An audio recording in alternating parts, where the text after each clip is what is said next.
My name is Michael Watson, and I'm Head of History and Trade Publishing here at Cambridge University Press. And I'm very pleased to introduce our three speakers today. Our first speaker is Geoffrey Weiss, who is a US military colonel with 27 years of active service. He is a National War College distinguished graduate and Master of Science in National Security Strategy.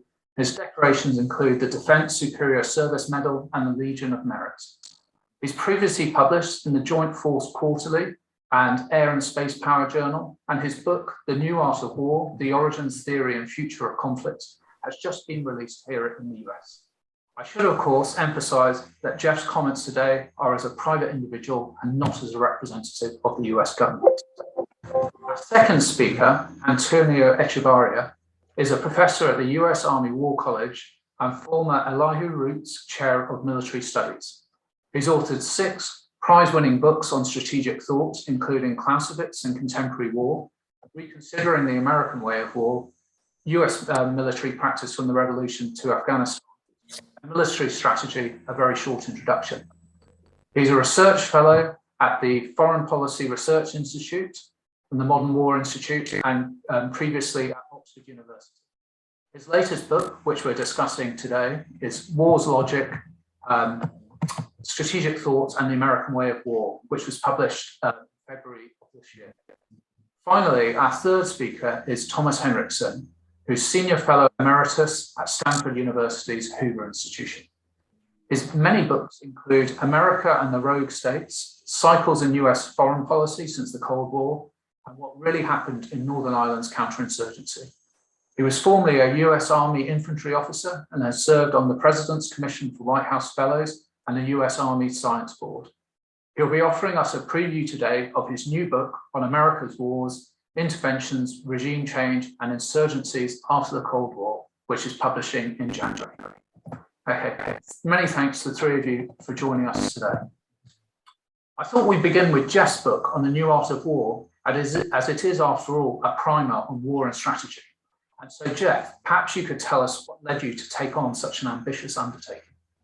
Oh, thanks, Michael. I really appreciate you, Lauren, and Cambridge Press for sponsoring today's webinar. And I certainly am very honored to participate with you, as well as the other distinguished scholars of war on the panel here. So the genesis of my book really goes back to about 2008, when I was implicated like war. And the sciences things was they were that theory was somewhat fragmented and incoherent and sort of lacking the authority necessary to inform assessments of war's future character, which are really necessary to formulating effective strategy. As I point out in the book in chapter 5, strategy is really about identifying and implementing ways and means to create a set of favorable future conditions that we call ends. So without theory, which is really a distillation of history's lessons and the lessons of experience into what we would consider war's most enduring truths, to help us, all we have to forecast future is personal experiences or individual historical case studies in current circumstances. So we extrapolate and we don't really have something sort of to hang our hat on. We do, I mean, when you look at existing theory, but as I said, it tends to be somewhat fragmented and misunderstood. And so that kind of gets to the origins of why I felt this was necessary is the accessibility of existing theory. You talk about Sun Tzu and Clausewitz, Thucydides, these different theorists who have come up with a lot of different frameworks, some of which are presented in Tony's book.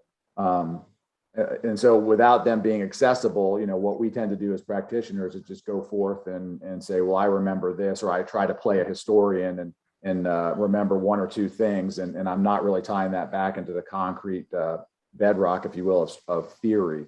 And so because of that, again, the nature of the incoherence of the theory tends to make our commentary somewhat fragmented as well. And so we have a lot of different viewpoints from a lot of different people that make it very hard for practitioners kind of sort out what we need to know or not know, and strategists in particular to identify what's the appropriate strategies or policies to press forward with. And then, of course, all this complexity has made actually writing general war theory at all somewhat of a lost art. And so I would say that's probably the third issue, is that no one's really writing theory anymore that's sort of looking at war in a general and holistic manner, and sort of tidying up that world of war theory so that we have something authoritative and clear, and in particular relevant to today's context. When you talk about all the different warfighting domains, I mean, we look at people like Sun Tzu and Clausewitz and so forth. Some of the justifiable criticism is that they have a hard time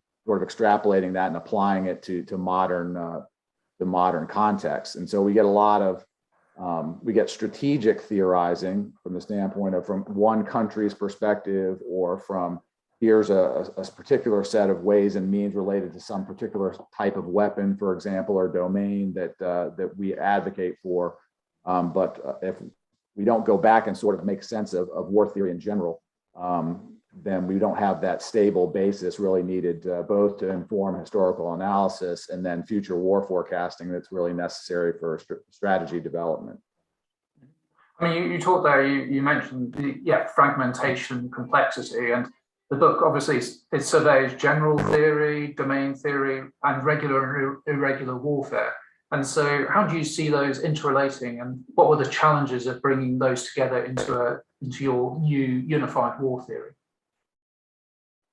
Well, it was quite a challenge, and I think that's one reason why it hasn't been done. If it was easy, I think we would have seen it more efforts at it. And so that's not sort of to toot my horn, just to say that the complexity certainly would be discouraging to just about anyone. And really, when you talk about the unified war theory, which is the crux of my book, really, first of all, that language mirrors the theoretical physics realm, which is labored for quite a while to create a unified field theory, which incorporates both Einstein relativity and quantum mechanics. And so, with respect to war, as you mentioned, we have these very different types of theory that are out there. Some advocate for direct approaches and offensive, other defensive and indirect. We have within the realm of general theory, and then you have sort of two major schools of theory, if you will, sort of regular war, orthodox war theory, and irregular, what I call small wars theory. And then you also have what I've termed domain theory. So when you look at what Mahan, for example, and Corbett and Mitchell and Duhay and folks like that tried to identify, how theory applies to some particular domain. And so when you look at all those different things, my intent was to try to find a theoretical basis to tie all that together in a way that makes sense. And because we all sort of agree that war is war and it manifests itself in a lot of different forms. But how do we tie all that together to say that, what are the factors that relate them? And I sort of had to go back to the beginning and construct some tools. So in the physical sciences, a lot of times we use tools. We have to construct the tools. For example, an electron microscope, we want to see really small things. Clausewitz employed the Hegelian dialectic, and an ideal type model is sort of his tools or lenses, if you will, to look at the phenomenon of war. What I did is I took an Aristotelian model, the four causes model, which essentially says that any phenomenon can be described as a synthesis of four causes, which essentially are the substance, origin, form, and purpose. I think we're just breaking up a little. Okay. Just to summarize quickly, I used the Aristotelian four causes model again to sort of identify all the aspects of war that we need to examine, which include the substance, that's the stuff of war, if you will, weapons and that sort of thing. The origin of war, which is really humanity, right? I mean, there's no war without humanity. The form, and so that kind of speaks to regular versus irregular, asymmetric, those sorts of things. And then the purpose, which I think I tend to agree with Clausewitz, which is that war serves a political purpose. So with those things, they kind of opened up an avenue for me to look at to all four of those causes. And then I also employed a Taoist concept of the Clausewitz would say the dialectic. theory and good strategy accounts for both sides of these dialectics. And what we find is when we go to extremes, for example, prior to World War I, we know of the cult of the offensive, which was all about the offensive and the primacy of decisive battle and concentration. And we found that that doesn't always work. What we find is that, in fact, there are times where dispersal, where an indirect approach, and in political, for example, was using these tools, going back and looking at, how do we define regular and irregular war? How do we define domain theory?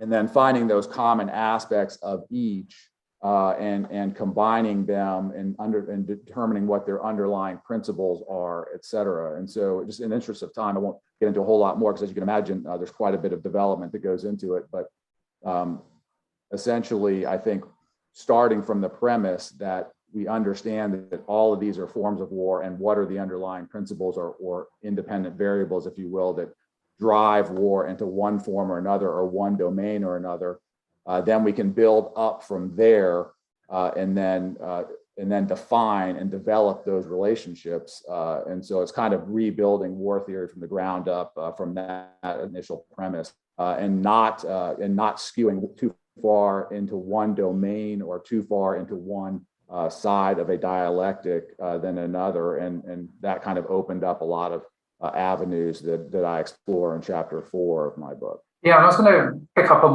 one sort of central concept in that chapter, I think, which is the idea of viscosity.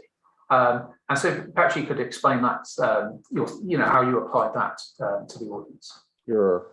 So again, Clausewitz is famous for co-opting scientific terms to describe various aspects of war.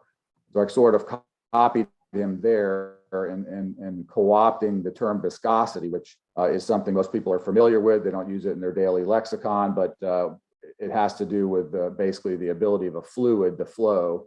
If you think of high viscosity being something like tar and low viscosity being something like liquid water or air.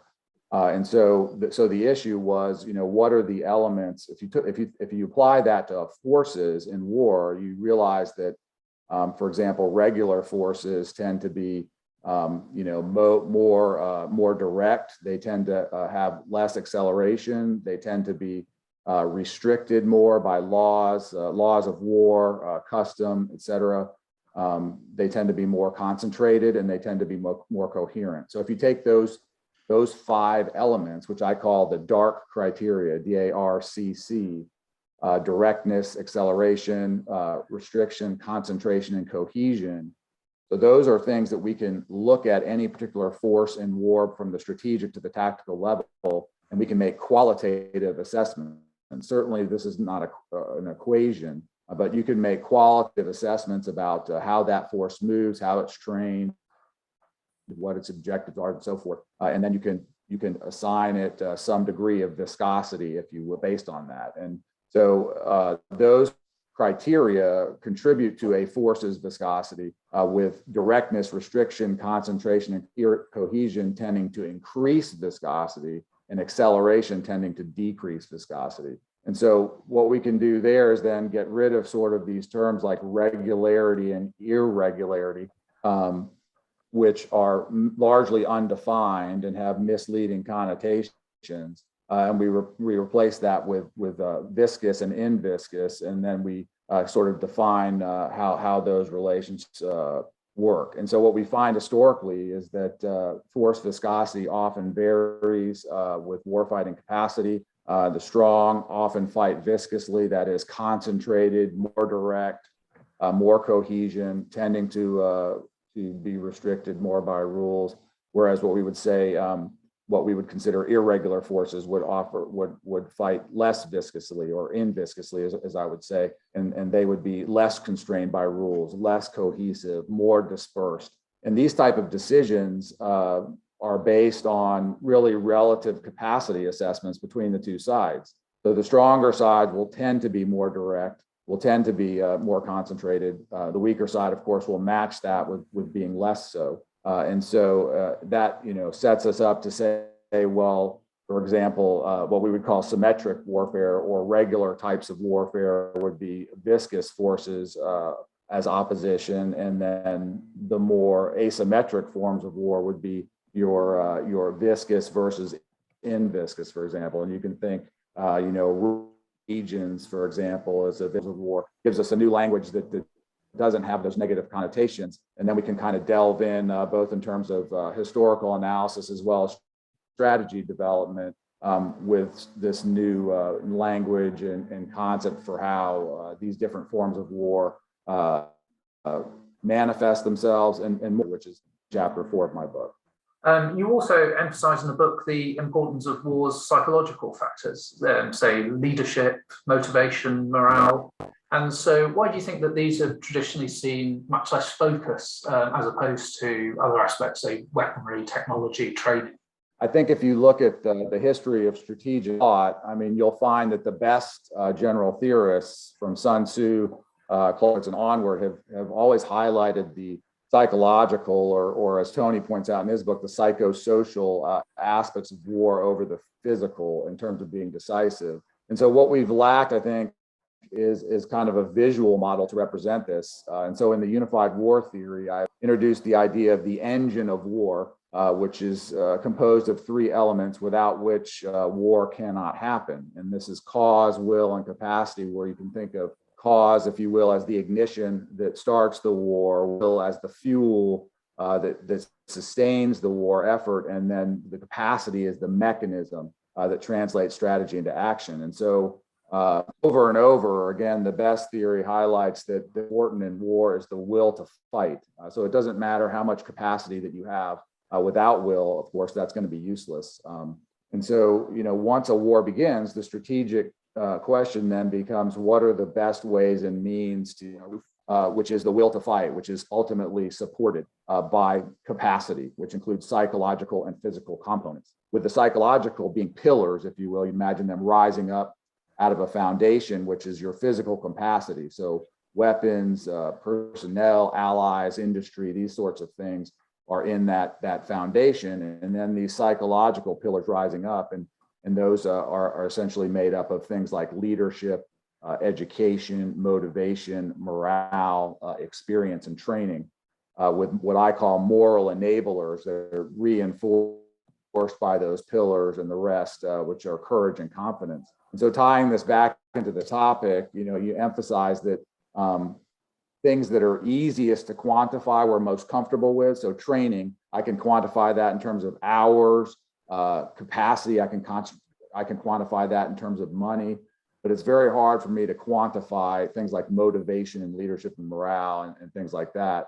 And so just to give you a recent example, obviously Afghanistan, the US, for example, invested heavily in training and capacity, high-tech weapons, and a lot of time spent with Afghan government forces. But ultimately, the Taliban maintained an edge when it came to leadership, when it came to experience, when it came to motivation, and when it came to morale. And so if you look at the will capacity model, you see that their pillars were much stronger, despite the fact that their adversaries had a more robust base. The will to fight was much more robust for the Taliban, because the pillars rising out of what capacity they had were ultimately more robust. It kind of gives you a visual way to see what I think most scholars of war recognize, which is that the will to fight, and thus the psychological domain, is the prime domain for war fighting.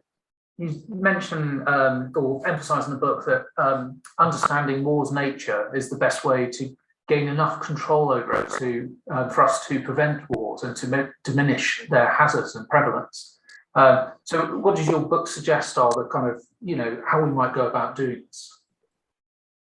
It's a big question. Right. So, yeah, I mean, that whole idea kind of arises from the thought that anything that we want to control, we do need to understand when it comes to strategy, what are the different aspects of that. And so how can we inform strategy to do just that, which is to provide some practical ways of avoiding wars that in the first place, because if we get into the wars we don't want to get into, it's very expensive in terms of everything you can think of, including human lives. And then, how do we sort of identify whether it makes sense to go forward? And there's a lot of different models out there, rational actor and a lot of other things. What I highlight are 4 essential acts of strategy, which you can basically summarize as number 1, defining the political aim. And if you can't do that, you probably shouldn't be getting into a war. And then number 2 would be assessing ways and means for a probability to achieve political aim in an acceptable area, because time passes and conditions change and assumptions get overridden. So when it comes to really avoiding wars by understanding it, I think we understand how a strategy requires those different strategy, balance of power, deterrence, these type of things. How do we employ our knowledge of war to a potential adversary's decision calculus, another act, and they can never get to a way to conduct war that is acceptable both in terms of risk and cost. And then, of course, when you talk about winning or ending war, why the war has taken the form it has, and so forth. And then, so based on how my side compares to the opponent, what is the appropriate form? It may be to take an indirect approach. It may be to go to what we call in viscous methods, dispersal, delaying, those type of things, or it may be to strike back fast, hard, and directly. But I think if we understand kind of where we stand relative to our adversary, and those are the sorts of things that you would get from theory, then you'll be much more likely to succeed in those areas. We're going to discuss the future shape of war a bit later, but what are the challenges do you think posed by future forecasting and connecting those to strategy development? Well, like I said, the original motivation for the new art of war was to inform our thinking about the future of war, both in terms of its future character and as a phenomenon. And I think since in my estimation, the nature of war is a constant. I believe it's unchanging. And so if that's true, and I get and I can understand the nature of war from theory, then I already know the nature of future war. So I have at least that component of understanding the future in my kit bag, if you will. So what's sort of left then is to forecast the character of future war, which are all those things that are time dependent, such as who's fighting and what they're fighting with, and how they fight and where they fight and all those sorts of things. 5, if you think about what the future looks like in general, whether we do anything or not, we try to piece together gets. And then the second puzzle is, well, now we need to decide what pieces we need to change to get the future we want, right? Because that's the point of strategy, is to guide events toward a future reality that's more beneficial for us. And so current history and current events, trends, and those sorts of things are certainly necessary, but I think theory is also required so that we don't lose sight of war's constants. And so good war theory checks our natural inclination to overweigh what we see right in front of our nose, or to put too much weight on some particular experience. And so if you look at, our inclination generally is to think that the next war will be some sort of extrapolation of the last one, or maybe one from a little while back. But one thing that theory tells us is that the enemy is also studying that. And so if you, from that perspective, it tells us the next war is actually not probably going to be like the last one, because that would only occur if no one else is learning lessons from the same thing. So I think that theory helps us distinguish between war's constants, human nature, creativity, perception, fear. They help us understand the political dimension of war, the quest for power and control over resources and gaining influence, strategy, how we employ those resources and power to pursue our political and military ends, and then combat. And so like how war changes form, why it changes form, how that's likely to occur based on relative capacity assessments and things like that. So ultimately, it's impossible for me to say, you need 30% theory and 40% history and some other percentage of trends. But what I can say pretty surely is that if one or two of those aspects, then you're going to be probably giving yourself a strategic handicap. Yeah, well, thanks very much for those insights, Jeff. And I'm going to move on now to Tony. And there are obviously a number of points of overlap between Jeff's book and your own, Tony. The title of your book obviously borrows from Clausewitz, who's one of the key thinkers that Jeff looks at in his book. And so, how do Clausewitz's ideas inform your study of US strategy in the long 20th century? Thank you, Michael. Let me just echo what Jeff said. That it's a privilege to be here with the seminar, webinar, and be on this panel with this august panel members. So, yeah, so war's logic is really about a general way of thinking about war. From those standpoints, the strategies we choose and tactics seem to make sense. So the question I asked myself going into the research was, well, how many different ways have we looked at the nature of war over the 20th century, for example? And it turns out there were four that I'll talk about a little bit later in more detail. Four different major paradigms about the nature of war itself, all of which is important because they shape what we think we can do strategically or ethically or tactically and all those things. The ways we think about using war as an instrument have to do with what our assumptions are about the nature of war itself. So there are two ways really that we can use Clausewitz to understand contemporary or modern strategic theory. One is to look at his framework for the nature of war in general. There are three parts to that. We all know the first two, military and the political dimensions, and policy should ride herd over the military objectives and methods. But we often forget about the third element, the social dimension or psychosocial dimension, and why that may or may not be important.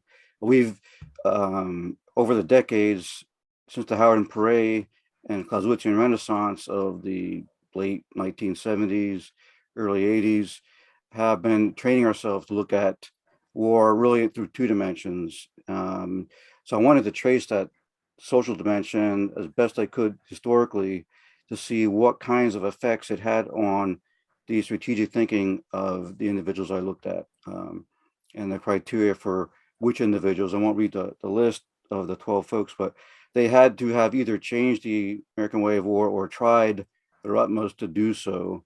And then because there's so many other thinkers and theorists out there that I could probably, many obscure ones I could probably have selected, and it might have been an interesting discussion, but ultimately they didn't have a major effect on our way of war, nor did they necessarily really try to do that. So yeah, Tony, so you mentioned those four paradigms of war's nature in US strategic thought. So the traditional, the modern, political, and materialists. So perhaps you could say more about how those four categories, sort of evolved over time. Yeah. So the traditional is just sees the nature of war as an extension of human nature. It's really the violent and competitive aspects of human nature that are extended then into a conflict with others, whether it's over resources or prestige or something else. And it's bringing that competitive part forward, but in a violent way. So those individuals, and Mahan was one, Billy Mitchell was another, saw war really as just the normal human competition, but taken to a violent level. So, and the modern one was very similar, except that it included the Clausewitzian aspects of friction and chance and that. So they explicitly added those into the thinking about war, into their paradigm, so to make it more robust, more realistic. The political dimension of war comes about in the 1950s with the rise of limited war theory and, of course, nuclear weapons and so on, which required people to start thinking about how do we control the use of military force and all that, so we can avoid nuclear escalation. So the political dimension or political view of war's nature is that policy must at all times control public passions and the military instincts. that go into fighting war. And, otherwise, we could end up with a, suicidal catastrophe or something like that. So, yeah, so it's politically deterministic. And people like Brody, Osgood, Kahn, Schelling all subscribe to that particular view. And it's still very strong today. There's still the sense that wars, whenever and wherever they are started, could escalate to that unacceptable level. And so there's a strong tendency to try to control the passions of the public, which is really, really difficult, as we found out in Vietnam, to try to get the public to commit enough of its blood and treasure to fight a war, but not so much that it wants victory. And the Nixon administration and others really struggled to find that balance. I don't think they personally ever really did, but it's one of the flaws in limited war theory, but I'll talk about that a little bit later as well. And the final one, the materialist, that sees nature of war technologically determined. You can develop different kinds of technology that will reduce uncertainty and chance and all those, for instance, and that the nature of war is therefore malleable. We can alter it in ways that suit us and not our opponents. So the information warfare revolution that came into play, this view begins to emerge real strongly after Desert Shield and Desert Storm in the 1990s, but there are parts of it alive and well in the 1970s. So it's mostly the air power theorists who are subscribing to this point of view, but it's not just them. But it's the idea that talking about the nature of war is all too metaphysical, really. At the end of the day, it's what you have available to you, what's in your kit that you can do to enhance your chances and reduce those of the enemy. And this paradigm sees the will to fight and the means to fight as linked. The idea being that if you can destroy the means, the will eventually follow and will weaken as a result. So hence it's materialistic, technologically driven. And it's Warden and Deptula are some of the folks who subscribe to that point of view. And you mentioned civil-military relations earlier on, and that's obviously a key strand running through the book, especially in terms of ideas of limited war, which become really central. And so why did this emerge as such a critical concept? Yeah, the limited war theorists, many of whom were also the nuclear strategists, nuclear theorists, are trying their utmost to find a way to fight wars that won't lead to escalation, right? So Osgood was one of those, trying to find something, an antithesis or an antipode to the four categories or three categories of war that existed at the time. There general war, which is war without nuclear weapons, then all-out war, which includes nuclear weapons, and then revolutionary war, overthrow, coups, and those sorts of things that may or may not be kind of all out or all in, but except for nuclear weapons. So it was a struggle to try to find a way to wage war that would enable, that would preclude suicide or nuclear, annihilation and that sort of thing. So, but the problems with it are that it required consent. The new model, not the old model of doing limited war. The old model was really, well, you only have so many resources, so your expedition into Mexico in 1916 is going to be limited by the resources you have available and maybe time and so forth.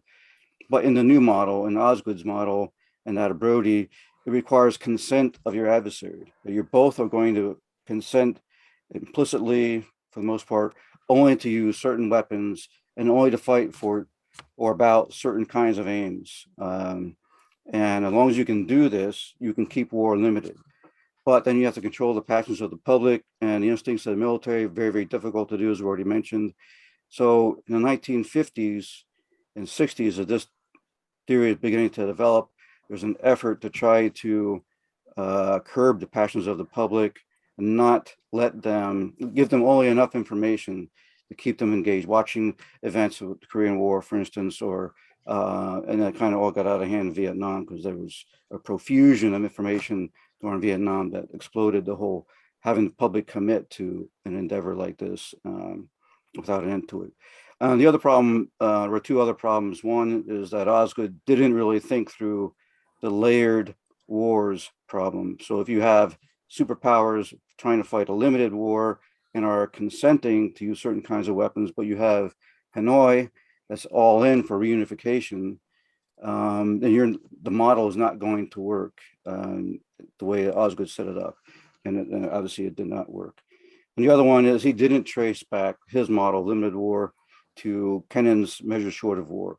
So what the logical thing would have been to do is to take all of the strategic and diplomatic measures that George Kennan was talking about in 1946 and 48, measures short of war, ways that we can coerce or apply political leverage to get what we want done, and then trace that to the limited war. So these are the things we would have to look for. In other words, if we were the United States and we are engaging in some fierce diplomatic wrangling or competition over Cuba or something else, these would be the warning signs that would tell us that we're moving from measures short of war to limited war and then possibly to something else. He never did that. He never made that connection from limited war back to the beginnings of the political wranglings and competition, the competitiveness and all that. So that was the other major problem in his theory.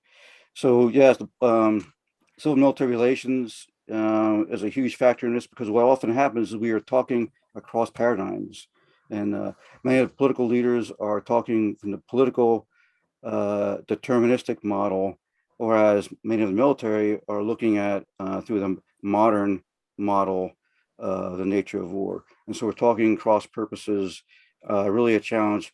Some extraordinary leaders on both sides, political and military, do get it and are able to sort through the confusion and get good strategies worked out and so on. But it's hard, and in some cases it seems like those are the exceptions rather than the rule as far as crafting good strategies and policies as well moving forward. So. And how did America's wars in this period challenge existing theories and help to shape new ones? Yeah, well, the biggest one, which we just mentioned, was the Vietnam conflict, which challenged the entire limited war theory model, which was in some ways extrapolated from what happened in Korea, but Korea was a peninsula, right? And it's easier to contain the conflict, and the goals were a little bit more limited. They started out actually larger than that, and that had to be ratcheted down. And so, which is one of the reasons MacArthur was ultimately dismissed, is because he had difficulty accepting that. But whereas in Vietnam, Indochina, before that was a different challenge altogether. And as I said, there are layered conflicts going on. So that conflict, the Vietnam War, challenged not only limited war theory, but also what we thought we knew about counterinsurgency and those kinds of things. Some of the writings going back to the 1940s Marine Corps manual had some interesting things to say about what to do with a population that may or may not be on your side when you roll into an area. We had experience from the Spanish-American War. Some of that was captured in doctrine and could have been built on for counterinsurgency theory. Some of it was looked at, I think, but it wasn't really incorporated fully. So those were the two big tests to theory. And it turns out, as recent events have shown, that we still have a long way to go to cracking the code on counterinsurgency and all of that. So there's still challenges as far as that goes.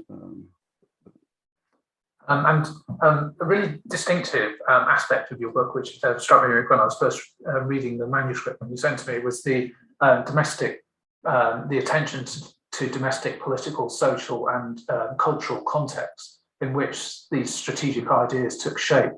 And so how far can we trace the interaction of these ideas and their contracts, and what sort of extra insights does this bring? Yeah. So what I tried to show was that it's to our peril if we ignore the psychosocial transitions that are occurring. So 1950 is very conservative decade, the rise of the middle class, golden age of middle class. And so it's easier for conservative doctrines, the Eisenhower doctrines, to be promoted and accepted. And it's easier to develop strategies that call upon citizens to make some sacrifices on behalf of freedom and all. And a lot of that is interwoven with our propaganda efforts as well. But then in the 1960s, there's a radical change in social values and what's acceptable. The establishment is bad, right? And other things. So it's a lot harder for an administration, for a strategist, for policymakers, for theorists to really come up with a strategy that will work given that kind of social climate. How much of that is going to stick and be acceptable to the public? Not much, as it turned out, was really acceptable. So, so that is part of it, is tracing the things that were incorporated from society's values and different ideas, and tracing them into the theory itself and then back out. Plus, it's also important to just mention for the 1960s, not to forget those things that were excluded or were not accounted for. We did not, people like Kissinger and others who were writing limited war theory at the time were not as in tune with what was going on socially amongst younger classes. They probably wrote off as a fad, fringe element sort of, or immature, extravagance, whatever, and didn't really fully appreciate the importance of what they were seeing from the rise, as far as all the different demonstrations and that kind of thing. So to answer your question, I think it's important to look not only at the connections, but also at the disconnects, which one of the reasons I tried to trace the different changing social developments and cultural developments, albeit kind of as a tip of the iceberg. There's no way I could get all the way into some of the details, but I hope I showed enough of the details for people to get the importance of that dimension. So. I guess that feeds into the sort of fundamental question of the extent to which we see the shaping of a distinctively US way of war across this period. Yeah, and that's really hard to answer because there's so much interchange between United States thinkers throughout the 20th century and European ones. For instance, we borrowed so many of their ideas, they borrowed ours, we copied some of their traditions, we built similar institutions. Then when you have the Cold War and you have the West aligning itself politically, militarily, in some ways culturally also against the Soviet Union, then you have more coalescence and more sharing. And then building NATO, for instance, a lot more sharing of the doctrine and strategic ideas goes on, trying to get through some of the barriers to understanding so that NATO can operate on a reasonably uniform sheet of music, as it were. So you begin to, I think the national differences begin to get to dissolve. The boundaries are more permeable in this period than maybe they were in the 18th and 19th century. So that's one of the things I try to bring out, that it's probably easier to talk about a Western way of war in this period.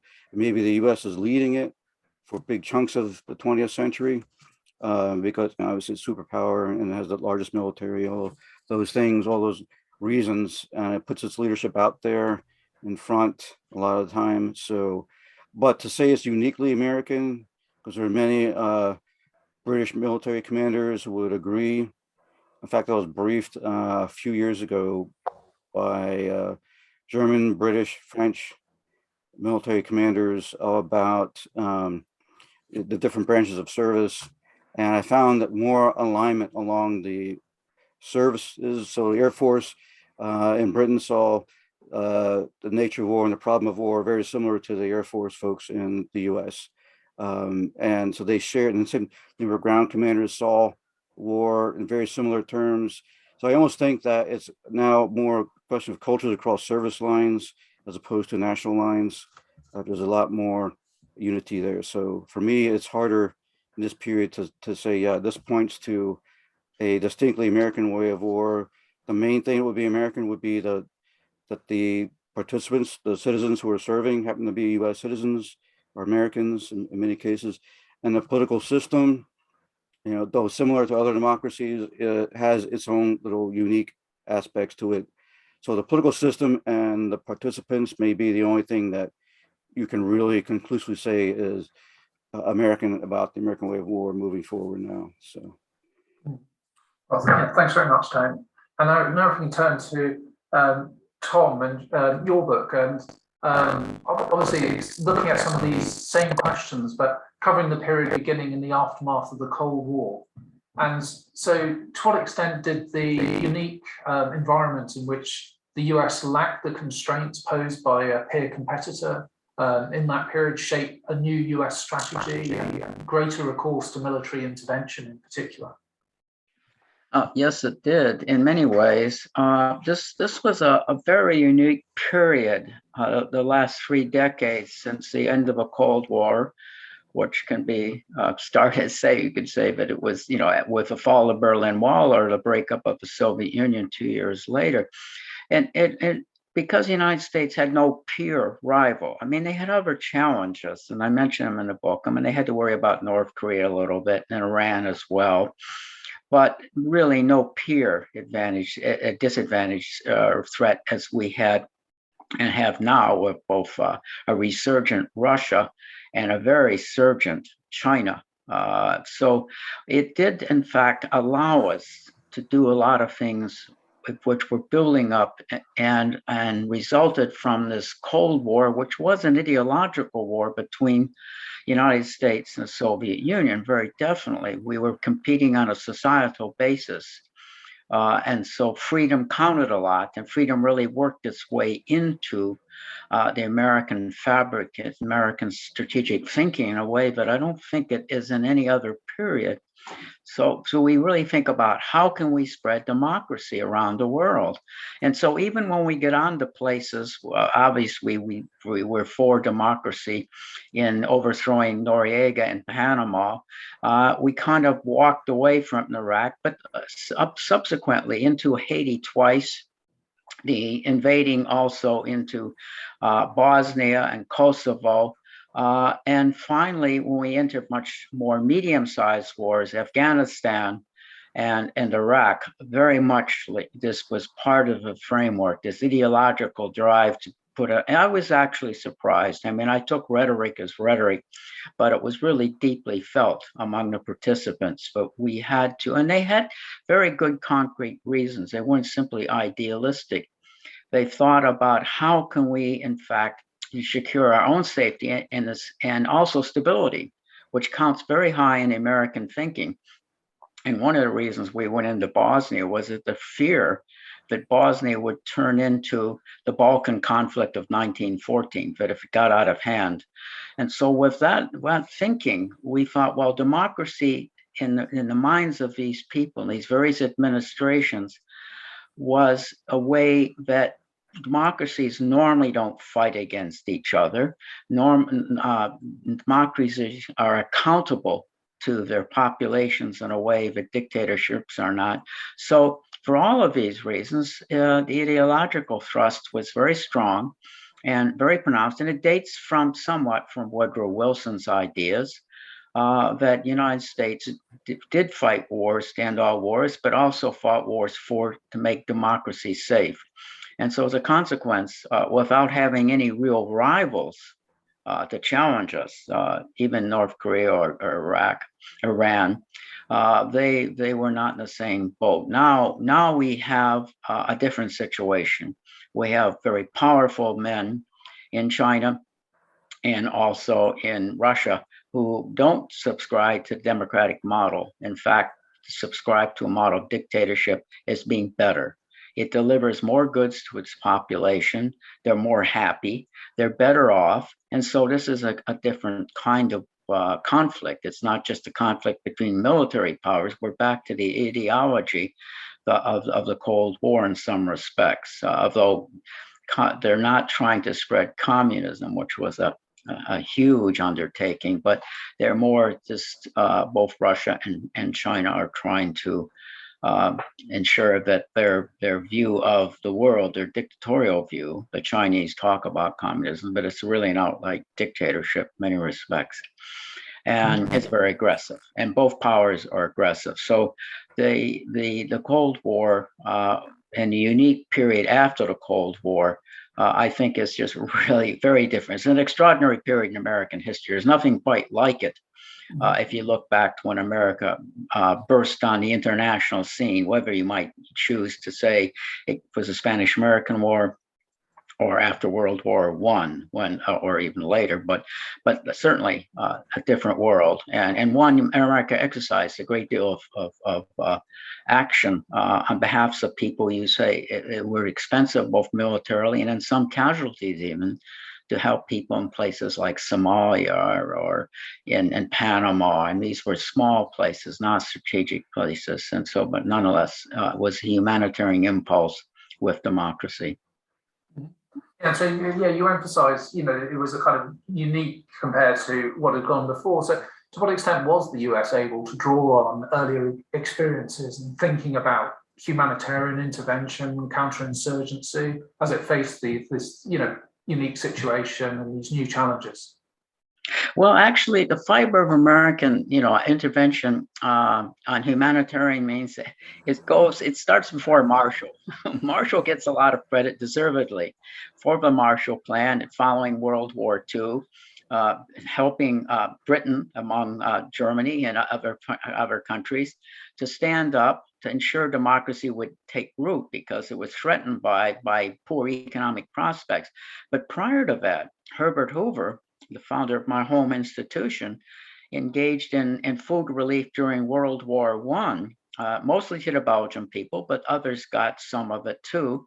And then following World War I, he was at the head of the American Relief Administration, which distributed foods to Soviet Russia in the early 1920s when he was, in fact, in the Harding administration as Secretary of Commerce. So those impulses to help people really predate the Marshall Plan and go almost in coterminous with the whole Woodrow Wilson idea of this humanitarian ideas. In fact, Herbert Hoover backed Wilson against his own party when it came to the League of Nations. So they were very much in agreement on that.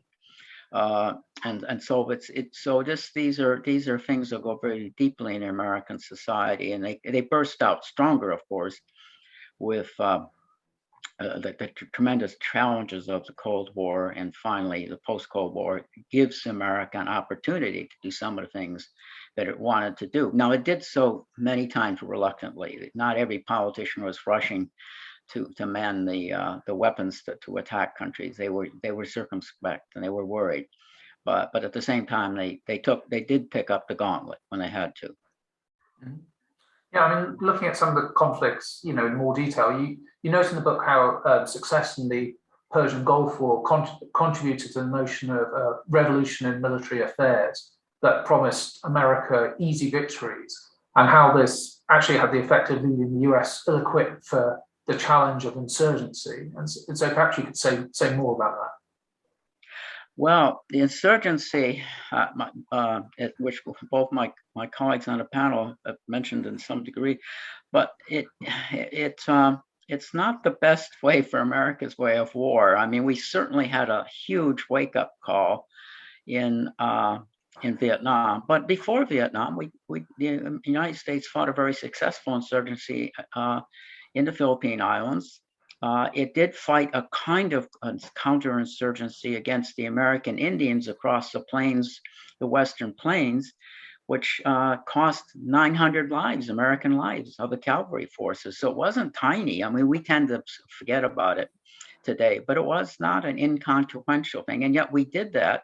At the same time, America went on about its business. We industrialized, we brought in immigrants from around the world and so on.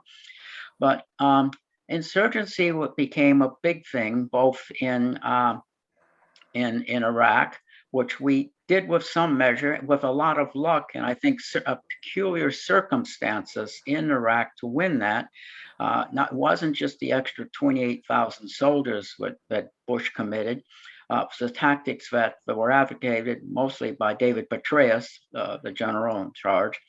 We were lucky by, of course, very lucky by the extravagant turnaround of the Sunni tribes who, tired of Al-Qaeda and the extremists within their own Sunni ranks, and they considered many of these Sunni extremist foreigners. They weren't just from Iraq, they were from places like Syria or Egypt and so on, who came there and made things worse by their cutting off people's heads and going to these extremes.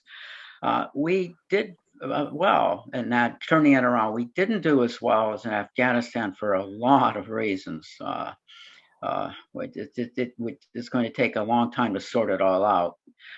Though I think we could have stayed with minimal casualties, and I think it would have been better for a lot of reasons. Certainly, the shameful rout of American forces. It's going to take a long time to assuage and thinking by a lot of people. So we'll have that around our neck for some time. We are still fighting a lot of insurgencies in Africa. They're small, and the number of forces are small. 600, say, special forces or support troops in place like Niger, or in Mali, or Burkina Faso, and these little countries that most people can't find on the map.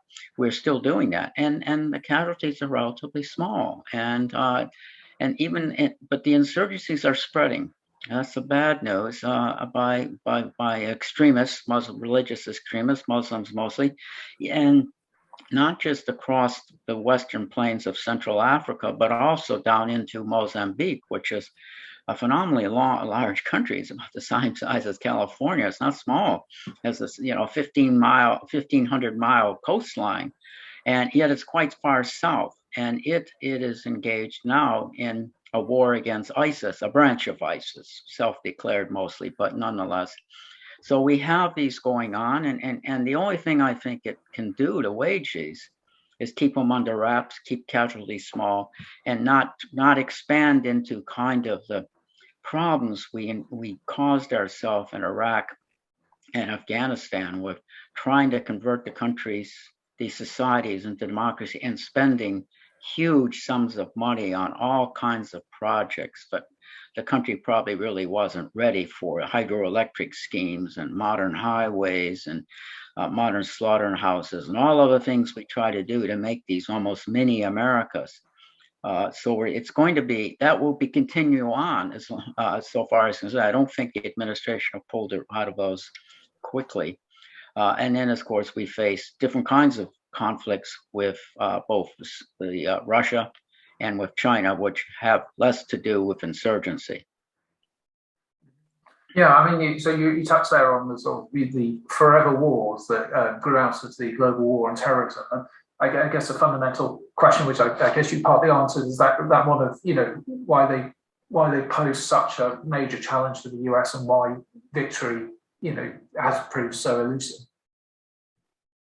Could you repeat that a little? Your voice broke up a little bit on mine. Yeah, I was saying how you touched on the the issue of the kind of forever wars, of the global war on terrorism, and just wondering if you could say more about the kind of particular challenges they posed for the US and why victory has proved so elusive in many of those cases. Yes, well, the challenges, as I said, are going to go on. As at the same time we face the challenges with China and Russia, and Bismarck always, everybody knows this. Bismarck was always worried about the two-front war. Well, America has a two-front war with different kinds of wars. I mean, the Pacific theater, in some ways, you think it's almost back to World War II. The Pacific theater, because it's going to be ships and aircraft mainly, and Marines on islands, and so that's a different kind, and we don't know how long that's going to last. Most people think it would be over quickly, but I don't. I disagree. And then finally, with Russia, it's more land operations exclusive, and we also have the so-called gray zone type warfare, the hybrid warfare we're going to fight and that's a kind of war that's more subversion. But subversion has been part of war forever. I mean, we're just now glorifying above these terms, but subversion and propaganda and trickery and all the other things have been a part of war from time out of mind. And so that we have that, but it does, in a sense, challenge America in so many different ways. One thing that will be different, I doubtful, well, the United States will have a predominance in the air. And we've had since all of these conflicts from Panama invasion in 1990, right through to United States owned the air. And we know the Taliban didn't have an air force until now. They took some of our helicopters and planes that were left, and we retreated from Afghanistan. But the point is that it's a different kind of conflict, and we're not going to have that air dominance we had before. So that will be a huge. There'll be other changes, and I'm sure my colleagues can know a lot about those as well. Yeah, because I mean, this very much takes us onto the kind of questions we're going to close with around the kind of the contemporary and future shape of war. And yeah, I mean, I don't know if the others want to sort of join in there. I mean, I wondered, Tony, you know, looking at the 12 theorists that you examined across your book, whose ideas would you say best equip the US for the challenges it currently confronts? Yeah, I'd have to say J.C. Wiley, Henry Eccles, and their strategy of control would, because they do include a social dimension, what we've just been talking about is very important, but also because control can happen in those phases before decisive military operations. So, which is what we want to avoid in the Pacific and European theaters. We don't want to get to the point where we start, being really serious about shooting at each other and launching all kinds of things. So we want to win it in the earlier phases before we get to that point.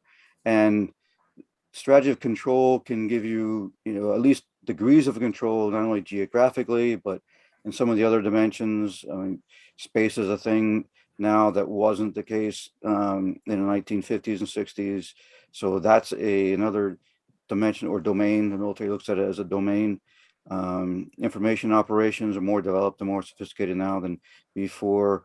So if you can achieve enough control, economically and other areas, doesn't be absolute even, but enough to make it unlikely or uninviting that your adversary is going to want to go to the next level, then I think that would be a very beneficial thing. And I think the strategy of control is somewhat dated now, really needs to be updated to today's environment, but there's enough there to build on, I feel like. So that would be my vote. Right. Jeff, anything you'd like to add on that? Well, I would say that when you look at great powers, if you will, or the more powerful countries within the confines of the theories that I outline in my book, what you see there is you keep coming back to the balance of power deterrence, which is the uncertainty strategically that you can accomplish your political objectives. So when you look at a powerful nation, even like the U.S., which is used to have, we're in a multipolar situation, right, as well as globally, because we have interests all over the place. So I would just say that it's important that we not lose sight of the fact that these countries can use a wide variety of means short of war to get regional objectives accomplished.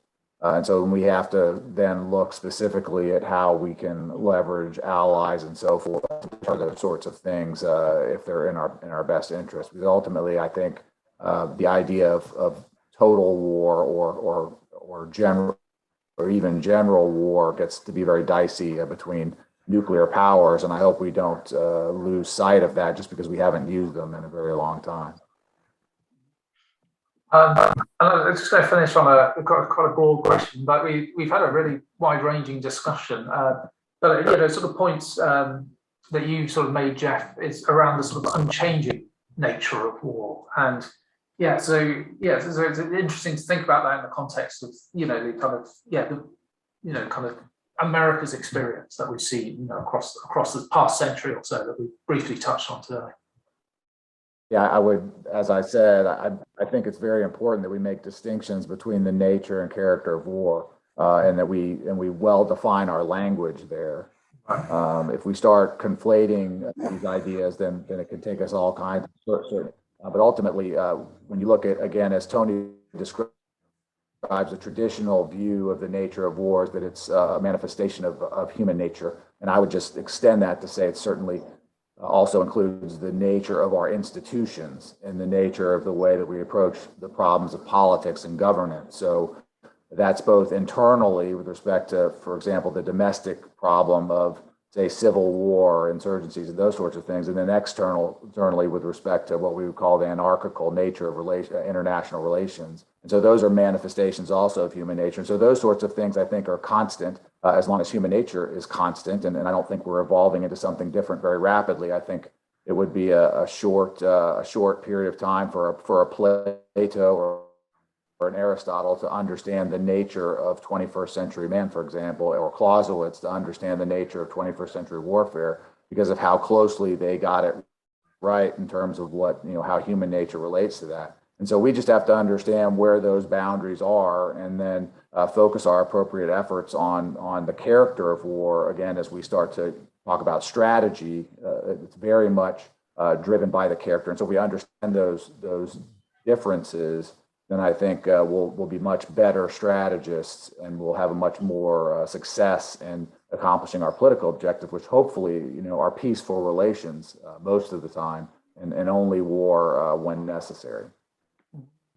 Anything Tony or Tom would like to add before we finish? Yeah, I agree mostly with Jeff. However, I do think there are times when the ingredients come together in such a way in the nature of war that it takes war to another level. And I think that's part of the problem Clausewitz and so many other Prussian reformers were wrestling with. Why was Napoleon's style of warfare so much more destructive and ferocious, at least from their perspective, than the warfare under Frederick the Great and others, where, yes, there's plenty of policy aims, plenty of military aims, lots of violence and everything to go around, but there was something qualitatively different with Napoleon's way of waging war. And if we are not attuned to that and open to the possibility that we might miss that perfect storm when it comes together, then I think we will, our strategies will fail because we weren't ready for it. However, I do appreciate Jeff's larger point, which is that if we make these things too complex, then our institutions, our professional military education system and all that will fail to actually convey those complexities, and we may end up creating more confusion than it's worth in the long run. So, but I think there are certain wars where you can see that there was, the war that Hanoi was waging, for instance, was qualitatively different than what we anticipated. And your different societies and cultures will be more prepared to wage war at that level than others. And for us, it's a little more, that ferocity, that hostility element is more difficult for, I think, Anglo-Saxon culture to wrap its head around at this stage. But so I would argue that it's one thing to say all the elements are there. It's like saying the weather always has barometric pressure, always has dew point and wind speed and those sorts of things. But that doesn't mean all weather is the same everywhere. And you need to know if you're going out into blizzard or something else, you need to equip yourself properly and all those kinds of things. So so I worry about war in different dimensions we hadn't thought about as much happening concurrently. So we were to take the COVID virus, for example, as a military style attack and combine that with other kinds of attacks in electromagnetic spectrum and other kinds of things, then I wonder what we would get at the end of it. And would that be something that would fit into our strategic model of changing character, but not a changing nature? And I'm not entirely sure that it would. So I am offering words of caution and as far as that. But. Anything you'd like to add before we wrap up, Tom? Well, I agree. It would be nice to avoid a war with China or Russia with deterrence. I hope we can do that. Our biggest concern, I think, is we have to convince the other side that we're ready to fight and we're ready to go. And the United States is a very powerful military, no question about it. And it can do things that no other military can do. But I worry that the other side has perceptions of us that are grounded in reality. America's, for example, a very divided society right now, and that might, in fact, attempt a rash act that some might do, as Tony mentioned. I mean, it kind of could trigger something that our institutions are more than just military institutions, they're societal institutions. And if there's a perception that they're weak or divided, that's very inviting sometimes, and it might just get out of hand if a great power, say China, tries to take over or control Taiwan. That could be put America in a very difficult situation.